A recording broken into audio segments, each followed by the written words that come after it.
Good evening, children.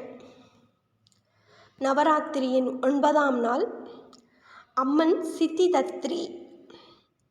நவராத்திரியின் 9ஆம் நாள் வழிபாடு பெரும்பாலும் சித்திதத்ரி அலங்காரத்துடன் செய்யப்படுகிறது. அம்பிகையை பரமேஸ்வரியாக திரிசூலம் ஏந்தியவாறு அலங்கரிக்க வேண்டும். சித்தி என்பது ஆன்மீக சக்தி, அறிவு, வெற்றி என்பதை குறிக்கும். தாத்ரி என்பது அளிப்பவள் என்று பொருள். சித்திதத்ரி அம்மன் அனைத்து சித்திகளையும் அறிவையும் வளங்களையும் பக்தர்களுக்கு அருள்பவள். அம்மன் தாமரையில் அமர்ந்திருப்பாள். 4 கரங்கள், சங்கு, சக்கரம், கதை, தாமரை ஆகியவற்றை தாங்கியிருப்பாள். சித்திதத்ரி அம்மனை வணங்கினால் அறிவு, ஆரோக்கியம், செல்வம், ஆனந்தம் கிடைக்கும்.